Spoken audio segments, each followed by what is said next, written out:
it's really surreal to me that I can say I'm 23, I have a house, I have job security, I make six figures. I don't think a lot of people can say that. Hey guys, what's up? This is Seth with InDemandCareer.com. I show people how to get jobs in digital marketing with no previous experience or education. And that includes my very special guest today, Athena, who is 23 years old with no college degree, making six figures a year after only 3 years of experience in the field. She just bought a house in Southern California. Athena, thank you so much for being here. Thank you so much for having me, Seth. This is such a good opportunity, and I just want to thank you for, all the value that you've provided along the way. You are welcome. So let's talk for a moment about your current job, and then we will go backwards and explain to people how you got here at age 23. So what are you doing right now during the Yeah. pandemic? During the pandemic, I actually got this job. During the start of the pandemic, around like May, I was hired as a digital marketing manager for a global company. And basically, what I do is I manage every channel that deals with paid, social, organic, SEO, even email marketing, and website optimization. So everything, e-com, retail, yeah, I am in charge of the initiatives and execution and reporting. Do you have a team that works under you, or are you just handling everything yourself? I do have a team, designers, product marketer, project management. Yeah, I have a director too who also does. Yeah, I have e-com who deals with Amazon. I have retail who deals with Walmart and all those big names. So I have a team. We work together to, deliver these initiatives. So 23 years old, you are working with global brands, you are managing a team, and that is amazing. There's very few people your age that are at a management level, much less making that much money, which is really incredible. But let's walk people back to the beginning. People always want to know, well, how did you start? You were about, what, 19 or 20 years old when you found the course. Tell me about that. Yeah, so when I found the course, I was still in college at the time. I was pretty skeptical, jumping into this. I wasn't too sure about, digital marketing. I've never really heard of it before. And I was still studying psychology at the time. But once I got more involved, I really applied myself. I, created profiles on Upwork and all that. I started seeing the value in just how much information is out there, how many jobs are out there. So I started freelancing actually, and I was contracted and made $35 an hour at the start. And I wasn't even finished with your course yet, which was, pretty surprising to me that, I could gain clients so easily and learn along the way. I was, being able to manage like large budgets, couple $1,000s a month with these clients. And from there, after I freelanced for about a year, I wanted to, be more involved, be with the community, and kind of like have more resources at hand. So from there, I actually worked for an agency, Directive Consulting, and I was a specialist, a PPC specialist. And from there, that even, jumpstart my career even more and my knowledge within digital marketing, paid advertising to be specific. And, I had a great salary. Jump in here for a second. Okay. Yeah. I don't, I don't know how much. no, it's great. So I'm just going to walk people back because you went through like 4 or 5 great things. So first of all, you were freelancing, making $35 an hour, and then you got your first agency job. So at Directive Consulting in Orange County, which is where I actually visited you in Yes. 2018. Yeah, that was so exciting. The first time we met, it was my first year at Directive Consulting. And funny enough, actually about 3 or 4 of my, colleagues at Directive Consulting took your course as well. So if that doesn't show you, like, yeah, you can definitely get a job. So actually Seth messaged me on LinkedIn and he asked, oh, you work at Directive Consulting? And I said, yes. And basically he said, okay, actually no, Brian and JD also worked there. And so I was like, really? Okay. And then I asked them, I was like, hey, did you guys take the course? And then we all had this huge conversation and we were all excited. And then Seth actually asked if we could have like an in-person interview here. So and now we're here. You, I want to show people the email that you wrote to me. I'm going to put it on the screen. In the very beginning, you were so skeptical and you were so nervous. You were asking me all these questions like, is this real? Can this really work? And you were one of those students where I was like, oh my God, she's like overthinking everything. So you started out like that. So this is very important for people watching if you're very skeptical or if you have a lot of worries and concerns. That it is completely normal, and it doesn't matter because once you get into the field, you'll see that yes, everything is real and you can go very far with it. But I think it's great that that's how you started. The second thing is that how did you go from being that skeptical to actually deciding to buy the course and get that first freelance job? It seemed like you had, a community that you built. So that I couldn't deny. I couldn't, I can't make that up. You can't make that up. So that's what really got me to purchase the course and try it out myself.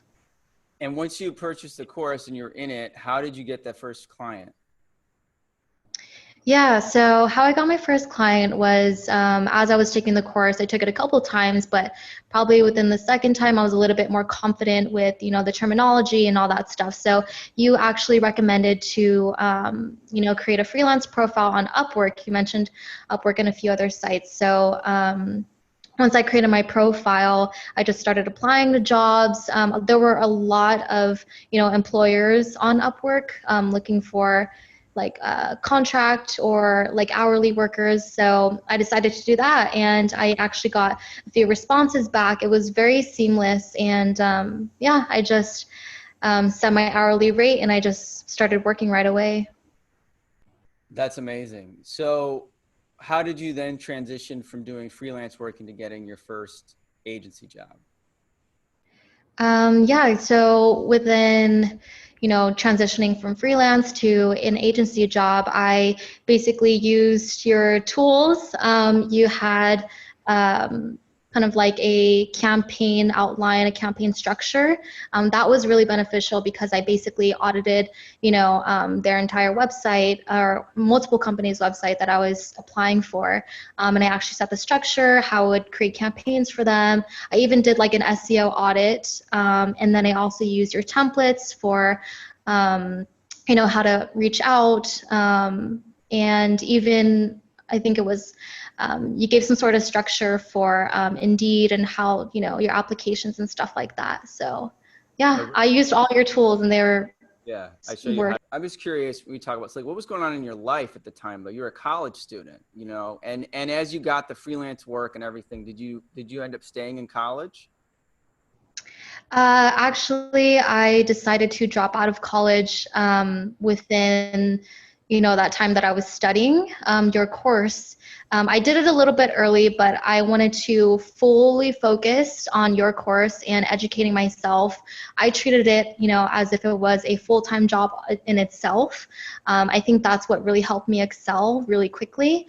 I was determined to learn really quickly, to apply myself, and, I think that's what really, made me successful.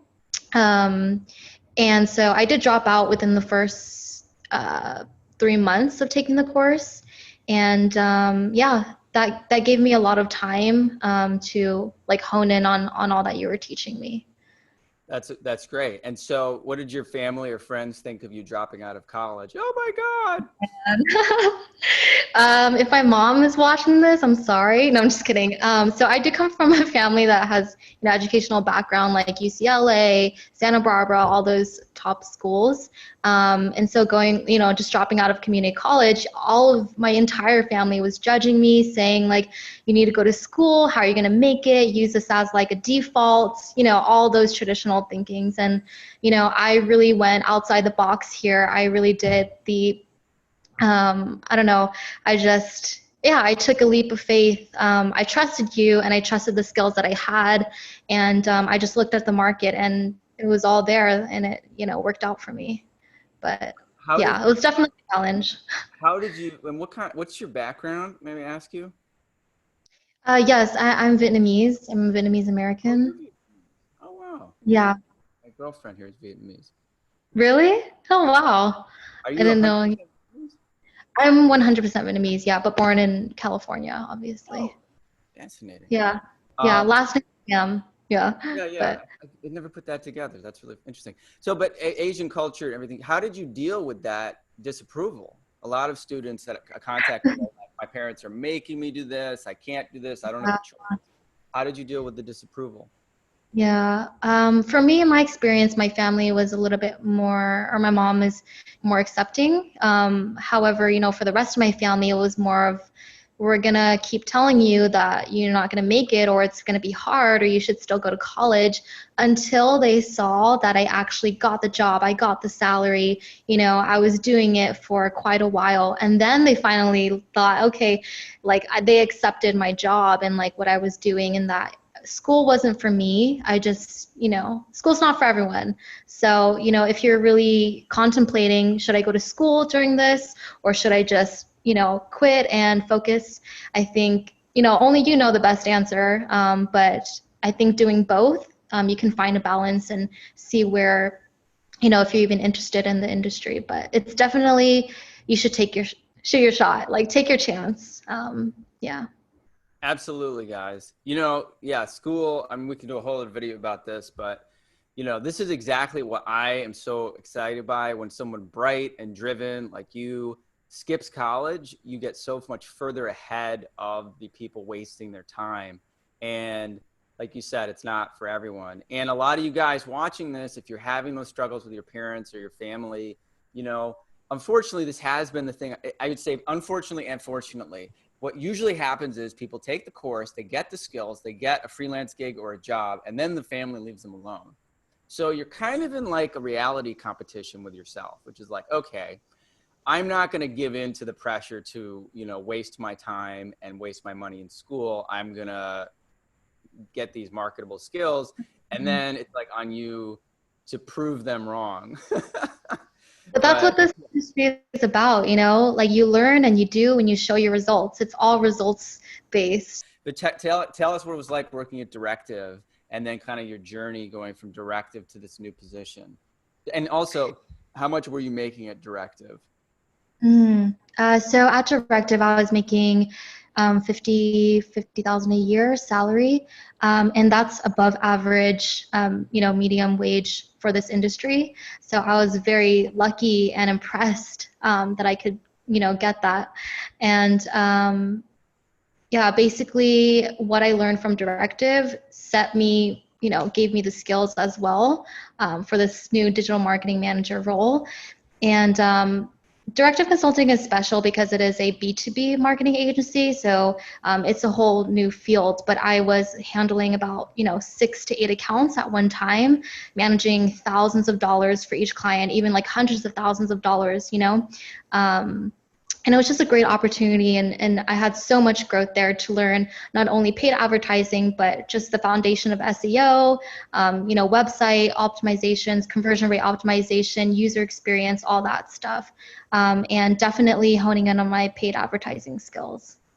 Well, how much when you're working at Directive Consulting, and when you say B2B, guys, that means business to business. B2C is business to consumer, meaning like, somebody's like advertising a new deodorant or something to people. And B2B is like businesses trying to get other businesses as clients. So that is very specialized and unique. But how did you jump into it? Like, how much guidance did you get on the job? I would say we didn't have too much training initially. It was, kind of a startup when I joined, but I did have guidance from my director. They were also sending me, videos and the same training like Moz and SEM Rush. What was it? WordStream and all those other sites within the industry. Basically, it was a lot of like self-taught as well and learning along the way. So they literally paid me to learn on the job and gain the experience there. Yeah. But so, and how much were you handling initially? Like you come in, you worked on a few accounts before, you freelanced, but how much were you handling initially? Initially, I would say small businesses would be about, $5,000 per month per channel. So let's, for example, like Google Ads, be like $5,000 for one client for 5 different clients, and maybe like LinkedIn, like 1,000. But as I started to gain more experience, probably within that half-year mark, or in 1 year mark, I was managing up to, 20,000, 50,000, and then towards the end of the 2 years, it was 100,000. So, and that's just for one client too. So you're definitely trusted with large budgets. Wait, so $100,000 per client, and what do you think was your total ad budget that you were managing at that point by the time you left? Um, Total millions. Like it was a lot of budget, I had a lot of responsibility, but along the way you do learn a lot. You're given so many opportunities for growth. I was even featured in WordStream for a blog post I wrote. Like you have, whatever you want to do, there's opportunity there. Once that ended, like I got Kaiser Permanent, I got a digital marketing manager job. I increased my salary by 100% actually. Yeah. So that's what I wanted to talk about. So, Okay. yeah, so basically it's just um, so you're at Directive, you're looking for new jobs, you're interviewing. Tell us more about this management job. Like, how did you find it? What is the actual pay, and how did that interview process go? Yeah, so when I was looking for like more management roles, I was definitely looking for a salary close to like 80,000 salary. And yeah, I was getting the interviews. The interview process was a little bit longer than, let's just say, like more specialist roles or analyst roles. Meeting the whole entire marketing teams, meeting with directors, meeting with CEOs and things like that. It was definitely prolonged within like 2 to 3 weeks. But that just really had me like talk about my skills more, just learn, how to be interviewed by a whole panel, which was really interesting. But yeah, I think that just going through the interview process even just provides value in itself, how to talk to people and showcase, all of your experience. So, Yeah. so what happened with this company? Yeah, so with this company, this interview process was about like a month long, just because of the pandemic and things like that. Again, I met with, HR. I had a phone interview first, and then I met with the director, once, and then I met with the whole marketing team, and then I met with the director and the CEO, and then I had to talk to HR. It was very long. I also sent over plenty of my samples. My work for accounts, my reports, and audit and recommendations for them as well. Like for all channels, I just went all out because it is a digital marketing manager position. You are expected to, manage all channels for them. But they appreciated that, even more. And I feel like that was such a step up from, the beginning of the reporting for a specialist job that you had taught me. And, I kind of just had the same model, same outline, but definitely more in depth with the skills that I learned along the past 3 years. So what happened with like how they're first of all, you're 23 and they're putting you into a management position. Like what do you think of that? Like how did they, did you had any sense of like other candidates? Did how did you feel? Yeah. In a management role, like a leadership role at 23? Like, do you have any thoughts on that? It was definitely nerve-wracking, and you definitely think, wow, are they gonna bite? Like, are they gonna go with me? Do they like my skills? Do they think I'm too young? I think one thing I was really trying to do was present myself as older, and, I do carry myself well. I think they saw that confidence through my work, and just, what I had planned for them. They never asked about age. They did ask about, degree, but that wasn't anything like interfering my, my candidacy. And what actually happened was they liked me out of, this was through a recruiter, but I was the only candidate that made it to the final rounds. That was extremely impressive for me, just knowing, that I had the skills, I had the knowledge, I had the confidence that, fits their criteria of a digital marketing manager for a global company. So yeah, that was awesome. What was it like for you when you accepted, like, did you get an offer letter? How much was it for, and how was that for you? I asked for a higher salary than I took. It's still 76. Oh yeah, I don't know if you knew this, but like in total, I'm making six figures because of my freelance work. Do you know that? Okay, cool. Well, now I do. So, oh shoot. Okay. I'm sorry. No, it's fine. Hey, it Okay. doesn't matter. Okay. Um, Yeah, no, when I took the offer, I think that it was just so exciting for me, and I was definitely ready to take on this challenge. I worked hard for it. I went through so many interviews. It took a month long back and forth. But that's just how I feel about digital marketing in general. Like you have to work really hard to see the results. And yeah, it definitely paid off when I got the offer letter. Great benefits. I'm taken care of. Yeah, it's everything that I could want in a company. And, I love that I can learn along the way as well. So same thing, you put yourself out there, even start applying for jobs that you might not have the experience for. You never know. You can be successful. People will take a chance on you. Yeah. Yeah, they will. They will again and again. And there's thousands of jobs. That is amazing. So you were making, at this job, the salary is 76,000 plus your freelance clients put you over six figures. And then Yeah. tell us about your house.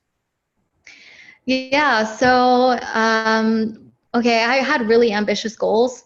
At the start of this, when I first saw your video, you said, within a couple of years, I think you said 3 years yourself, you were working remotely, you were making six figures and all that stuff. So my goals were kind of set based off yours. Like I wanted to be able to work anywhere, work remotely around the country, around the world. And I wanted to make six figures before age 23. And I also set a goal that I want to buy a house.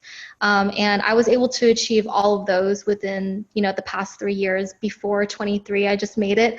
But I actually purchased a house with my family, and I was able to do that because of, this digital marketing manager job, because of the PPC specialist job, saving, investing, and yeah, having my freelance clients on the side brings me over than, more than comfortability. Like I'm so enthusiastic and happy about it. Actually, I don't give myself enough credit, and I feel like you don't either. It's really surreal to me that I can say I'm 23, I have a house, I have job security, I make six figures. I don't think a lot of people can say that, but No. you can if you take the course. Yeah. Yeah. So anyway, Athena, I just want to thank you for being here. Thanks for sharing your story and making yourself available to people who want to learn more. And I'm proud of you, and I wish you the best. Yeah. Thanks again, Seth. We'll keep in touch. Best mentor, best, digital marketing guru out there. So thanks.